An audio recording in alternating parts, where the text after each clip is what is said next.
Maus é uma história em quadrinhos que é sobretudo necessária. Essa é a palavra. Maus é uma história necessária. Está entre os livros que eu indico para absolutamente todo mundo, que eu falo que todo mundo deveria ler, que de fato somaria muito a sua vida caso você lesse, né? Se você não leu, e se você já leu, lê de novo, que Maus é uma história que tem que ser revisitada sempre, porque sim, mano, você sempre vai se emocionar e tirar algo novo.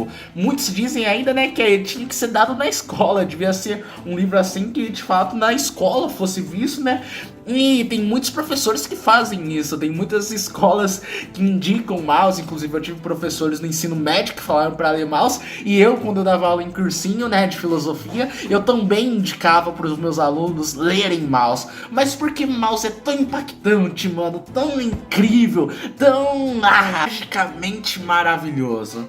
Bem, mano, esse momento histórico que a gente vive, a pandemia do coronavírus, tem tudo a ver com o fato de Maus mexer tanto com os nossos sentimentos. E é sobre isso, meu caro, que eu quero falar nesse vídeo. Mas antes disso, roda a vinheta!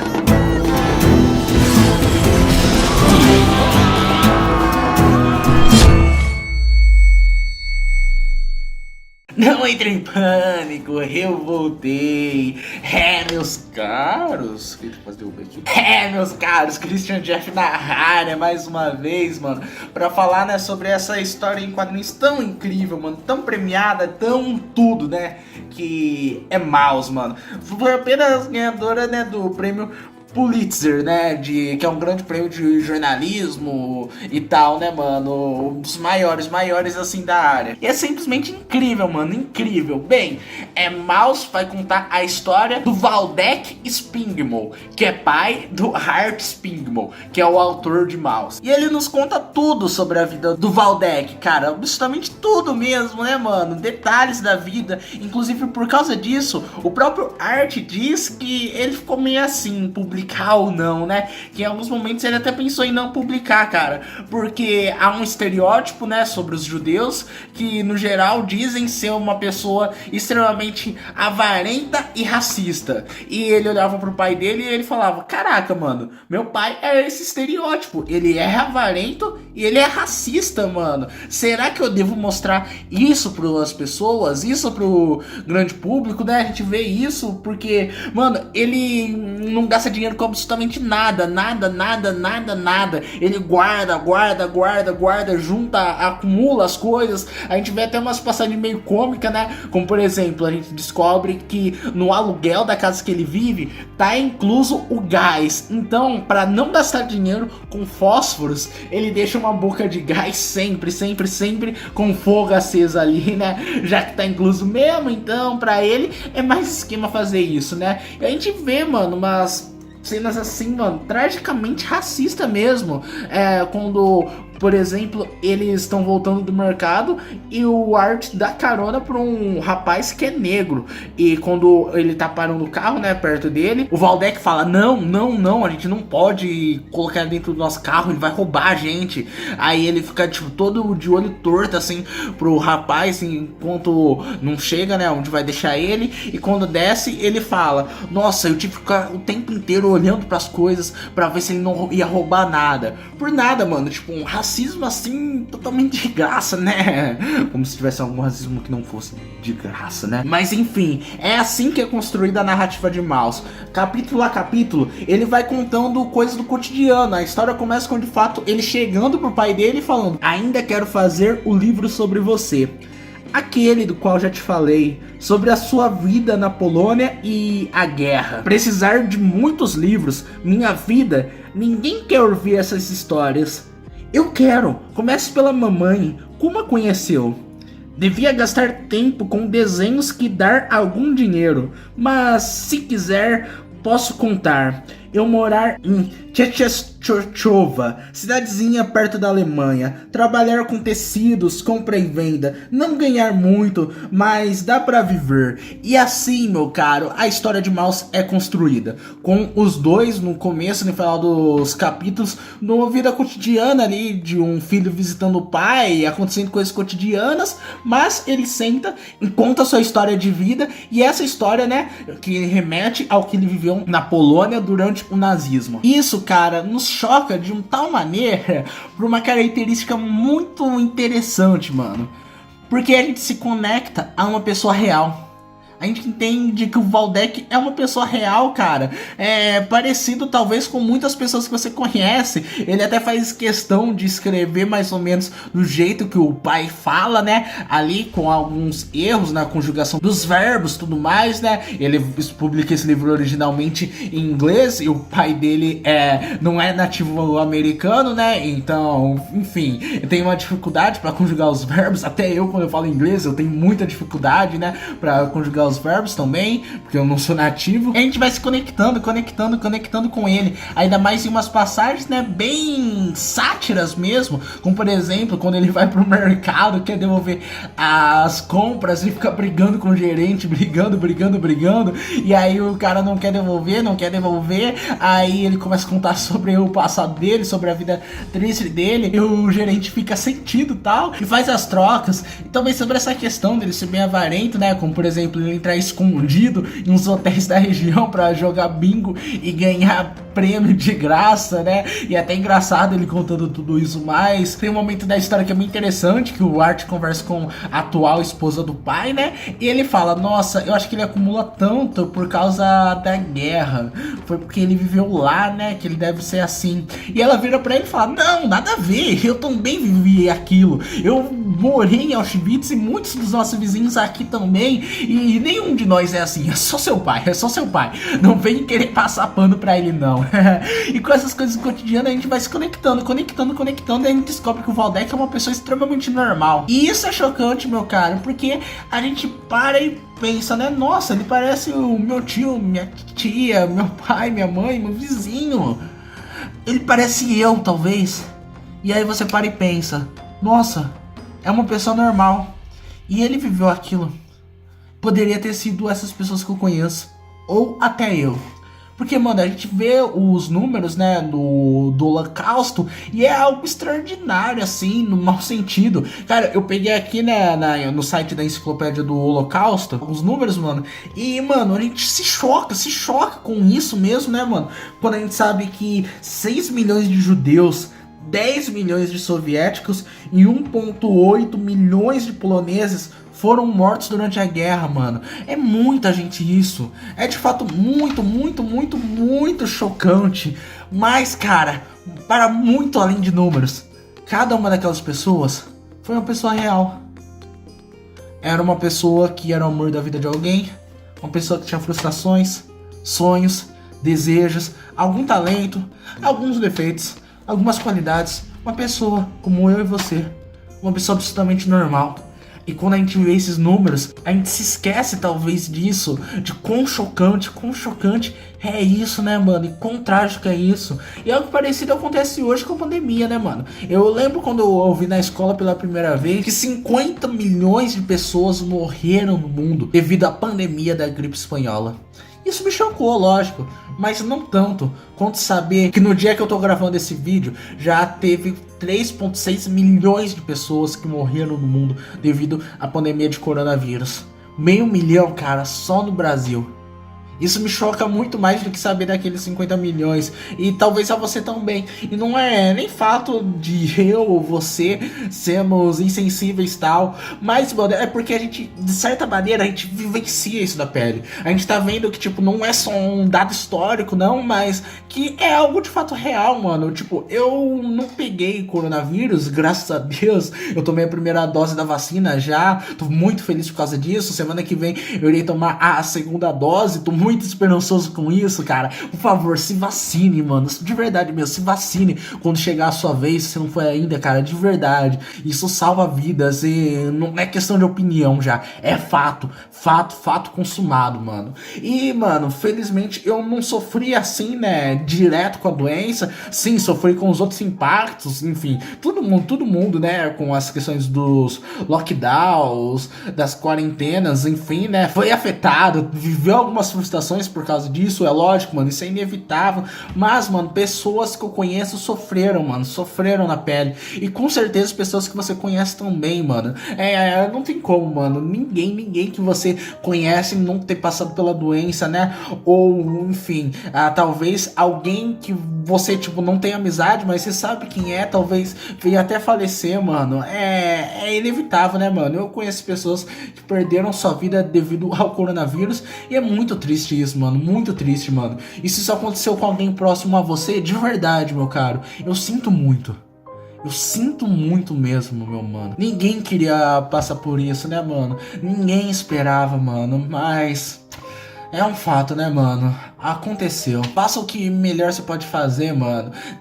Mantenha o legado dessas pessoas vivas. Seja realmente fazendo bem ao mundo, né, mano? Pelo bem que essa pessoa fez na sua vida, enfim. Lembrando ela tanto nas suas falas quanto nas suas orações, mano. Mantenha esse legado dessa pessoa viva, mano. De fato isso, mano. E eu sinto muito, mano. Se você passou pela dor mesmo, né, mano? Não sei, talvez alguém que tá vendo esse vídeo vai estar internado devido ao coronavírus e é um guerreiro que tá aí, sobrevivente, mano. Eu sinto muito, mano. Sinto muito, mano. Por isso, mas é um fato, mano. É um fato. Não teve, infelizmente, mais como que a gente correr. Aconteceu, mano. Igual a gripe espanhola aconteceu, igual o Holocausto aconteceu, mano. Eu falo, né, que eu gosto muito de Maus, mano. Mas se fosse pra escolher, eu preferia que Maus nunca tivesse sido escrita.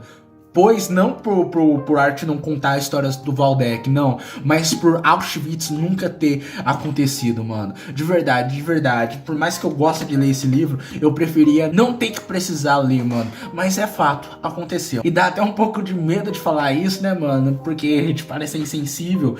Mas eu sinto, mano, sinto muito mesmo, velho. Tudo isso, né, mano? Então tem essas dores que a gente tá passando. E a gente entende justamente por ser próximo a nós. Por estar aí rodeando a gente, tudo isso, né? Basicamente, o que acontece com a gente quando a gente lê Maus, mano. Mas a gente vai conhecendo quem Waldeck era, uma pessoa na vida real. E por isso a gente vai se envolvendo com ele. Muito mais que números. Conhecendo uma pessoa real, que passou por aquilo lá e é um desses números. E o Art trabalha isso de maneira genial, né, mano? Pois a gente vai, talvez, né, conforme a narrativa vai acontecendo, esquecendo que isso aconteceu de verdade. Esse que chega na metade da história, a gente tem essa foto. Ai, mano, das 3 vezes que eu li Maus, quando chegou nessa parte e eu vi essa foto, eu comecei a chorar, mano. Eu tô com vontade de chorar só de falar sobre ela. Esse daí é o Richiel. O Richiel é o irmão mais velho do Art, que morreu lá durante a guerra. O Vladek e a esposa dele, eles tinham muito medo do que aconteceria com o filho. E eles tinham uma conhecida que iria fugir com 2 outras crianças. Entregaram ele pra ela também, pra ela cuidar do filho deles. E certo dia, na cidade que eles estavam, a Gestapo, a guarda nazista, chega. Vão pegar todos que estão lá pra levar pro campo de concentração. E essa mulher, ela sempre andava com um potinho de veneno assim no colar. E ela falava, eu não vou deixar minhas crianças passar por Auschwitz. E ela dá o veneno pras 3 crianças e depois ela toma. E aí o Richiel, essa criança, cheia de potenciais, poderia ter sido absolutamente qualquer pessoa, qualquer coisa, tinha uma vida toda para sempre. Foi privada da existência devido a essa tragédia histórica. E no final da obra acontece a mesma coisa, quando a gente vê uma foto de verdade do Vladek, e a gente para e pensa, nossa, mano, é uma história real, isso aconteceu de verdade. E o próprio Art entende isso no momento da história, né? Quando ele vai falar sobre ele mesmo, né? Na página 201, ele nos mostra isso. O tempo voa. Vladek morreu de ataque cardíaco em 18 de agosto de 1982. eu e François ficamos com ele nas Catskills em agosto de 1979. Vladek começou a trabalhar na funelaria de Auschwitz na primavera de 44. Eu comecei essa página no finalzinho de fevereiro de 87. Em maio de 87, François e eu esperávamos um filho. Entre 16 e 24 de maio de 1944, mais de 100 mil judeus húngaros morreram nas câmaras. Em setembro de 86, depois de 8 anos de trabalho, a primeira parte de Maus foi publicada, um sucesso de crítica e vendas. No mínimo, 15 edições estrangeiras estão para sair. Recebi 4 convites para transformar o livro em filme, ou especial para a TV. Não quero. Em maio de 68, minha mãe se suicidou. Não deixou carta. Ultimamente, ando deprimido. Ok, Sr. Springmall, podemos rodar? E aí ele se vê, né, diante de uma pilha de corpos. E ele vai falar nas páginas que seguem com o terapeuta dele, e ele acha que ele tá ganhando dinheiro, talvez, em cima do Holocausto. E ele fica, mano, será que é isso que eu quero? Eu tô tão famoso, minha história é um sucesso, mas é isso? É isso que eu quero? Será? E aí, né, mano, a gente se lembra que, mano, a gente precisa de Maus. Nós devemos sim falar sobre o Holocausto. É difícil, mano, é duro. Mano, eu senti um pouco disso, né, quando eu tava escrevendo numa madrugada o roteiro desse vídeo, mano. Me doía, velho, me apertava o coração, sei lá, mano, ler as coisas no site da Enciclopédia do Holocausto. Mas, mano, a gente precisa sempre lembrar, mano. Sempre lembrar. Pra justamente, como eu falei das pessoas que morreram com corona, a gente precisa manter o legado dessas pessoas vivas. Pois, mano, tem uma parte lá do anime Attack on Titan que me marca bastante, que é os momentos que antecedem a morte do Capitão Aerosmith. Muitos companheiros dele ali de batalha foram mortos, e ele sabe que ele e muitos dos que estão ali vão correr agora para sua última missão. Eles literalmente vão se entregar à morte para fazer a missão ser um sucesso e os outros poderem viver. E no discurso dele, né, ele tá falando: olha só, todos os nossos companheiros, eles morreram em vão. Somos nós que estamos vivos que vamos dar sentido à vida e à morte deles. Então, ofereçam seus corações nessa missão. Vamos dar sentido à morte dos nossos companheiros. E os que vão ficar vão dar sentido às nossas mortes. Vão fazer, de fato, a humanidade continuar viva, continuar lutando, continuar existindo. Ofereçam seus corações. Em outro anime que eu gosto muito, One Piece, o Dr. Hiriluk, um médico, antes de morrer, ele fala uma frase que marca muito, né? Ele fala que as pessoas não morrem quando elas tomam um tiro de canhão, quando elas tomam uma sopa de cogumelo envenenado, quando elas são cortadas com uma espada. Não, as pessoas não morrem quando elas perdem suas vidas. Elas morrem quando elas são esquecidas. E a gente precisa manter tudo isso vivo, todo esse legado dessas pessoas, toda essa história de fato viva pra gente não repetir. Tudo isso me lembra um poema do Bertolt Brecht, né? Um poeta extraordinário que eu gosto muito, que ele diz assim: primeiro levaram os negros, mas não me importei com isto, eu não era negro. Em seguida levaram alguns operários, mas não me importei com isto, eu também não era operário. Depois prenderam os miseráveis, mas não me importei com isto, porque eu não sou miserável. Depois agarraram uns desempregados, mas como tem emprego, também não me importei. Agora estão me levando, mas já é tarde. Como eu não me importei com ninguém, ninguém se importa comigo. A gente precisa de fato manter a história viva, mano, pra honrar esses que se foram no passado, pra gente não repetir isso. Pois se a gente não se importar agora, igual essa poesia diz, pode ser muito tarde no futuro. E o psiquiatra Duarte, ele chega a uma conclusão muito interessante. Pois olha o que ele diz: a vida sempre toma o partido da vida, e as vítimas levam a culpa. Mas não foram os melhores que sobreviveram ou morreram. Foi aleatório. Esse psiquiatra também viveu lá no campo de concentração. E ele diz isso, foi aleatório. Foi aleatório. Por mais que alguém pudesse ser, digamos que, ligeiro, você lê isso, né, em Maus, você vê como que o Vladek foi de fato esperto, tantas coisas que ele fez pra conseguir sobreviver, mas é aleatório. quem foi morto também foi morto de maneira aleatória. Igual o Corona, mano. Talvez, né, você se cuidou muito, ótimo, tem que se cuidar, continua se cuidando, por favor, mano. Pelo bem seu, de toda a sociedade, daqueles que você ama, de todos, mano. Se cuida, por favor, se cuida. Mas, mano, acaba sendo aleatório. Talvez você se cuida, e por um infeliz acaso, você não sabe como, mas acaba trombando com o vírus e quando vê já é tarde demais, mano. É aleatório. Igual o psiquiatra aqui que viveu lá conclui que foi aleatório. Mas mesmo assim a gente vê que o Vladek foi muito astuto para que ele conseguisse sobreviver, né? Astuto, ligeiro, buscando sobrevivência. Parecido com um animal. Um rato. Pois, mano, um rato é um animal que busca ali a sobrevivência, se esconde, procura o melhor horário de sair, fica escondido, anda pelos cantos, pelo escuro, tenta buscar o melhor caminho para conseguir sobreviver. E a sociedade vê o rato como um animal desnecessário e perigoso. E falando por mim mesmo, cara, eu tenho muito medo de rato. Ai, só de falar já dá um negócio, mano. Mas o Vladek foi meio que assim. A gente até costuma falar, né? Tem a gíria que fala: nossa, você é mó rato, hein? De quando a pessoa é muito ligeira assim e tal. E foi isso que o Art consegue sacar na vida do pai. Pois ele tem uma sacada genial. Que ele coloca os judeus como se fossem ratos dentro de Maus. Isso tem a ver com o que eles viram na época também, pois estava tendo uma epidemia de tifo. E inclusive o Vladek pega tifo. E a tifo era transmitida pela pulga do rato. E por causa disso, os próprios nazistas vinculavam a figura dos ratos aos judeus. Eles falavam que os judeus eram como ratos e transmitiam tifo. Inclusive ele coloca aqui, né, uma fala de um jornal da década de 30 da Alemanha que dizia assim: Mickey Mouse é o ideal mais lamentável de que se tem notícia. As emoções sadias mostram a todo rapaz independente, todo jovem honrado, que um ser imundo e pestilento, o maior portador de bactérias do reino animal, não pode ser o tipo ideal de animal.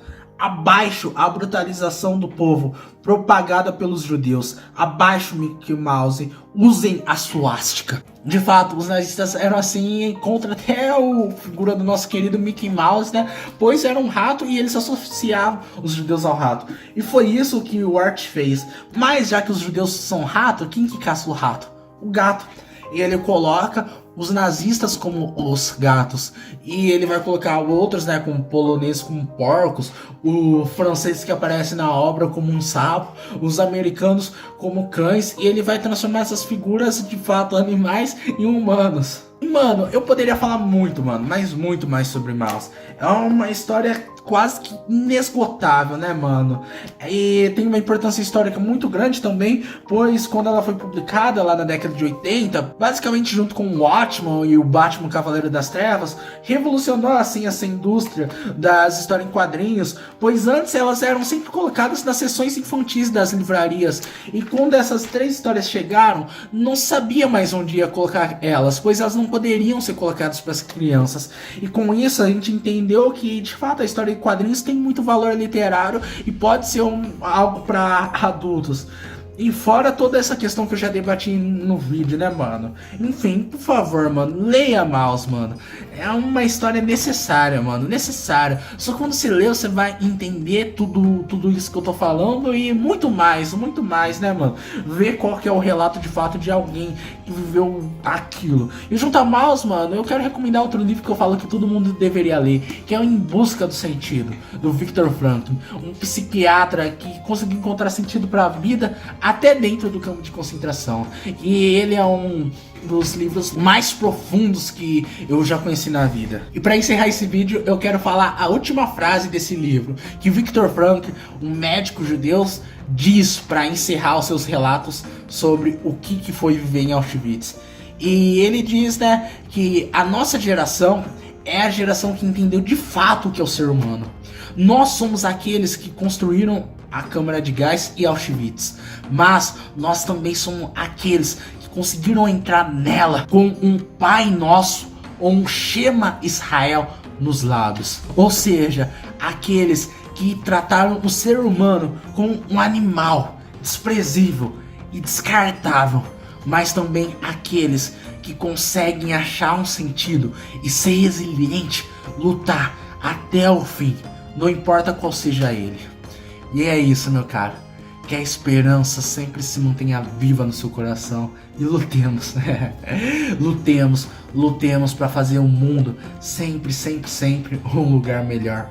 Faça sua parte, que eu vou estar dando meu sangue pra fazer a minha, meu caro. Muito obrigado, cara. De verdade, mano, muito obrigado por você existir, mano. De verdade, eu não sei se alguém já te agradeceu isso, mas muito obrigado, mano. Sua vida é sim importante e valiosa, mano. Importante e valiosa, mano. Então dê valor a ela. Não sei se você tá vendo, mas se precisa, vai atrás de terapia, ajuda profissional, enfim, mano. Obrigado por você assistir. E obrigado também, mano, por ver esse vídeo até o fim, mano. Então se você curtiu, dá um like, mano, por favor, mano. Vai me ajudar muito. Muito mesmo, mano. Meu trabalho, mano, escrever esse roteiro, pesquisar, gravar, editar esse vídeo. Então, mano, por favor, velho, se inscreve aí no canal, mano. Eu tenho muitas outras análises por vir, mano. E você vai me ajudar muito, mano. Muito mesmo. E se quer me acompanhar mais de perto, me siga nas redes sociais, @ChrisJeff. E deixa aí nos comentários também suas recomendações de obras pra analisar. Tamo junto, meu bom. Até a próxima. É nóis e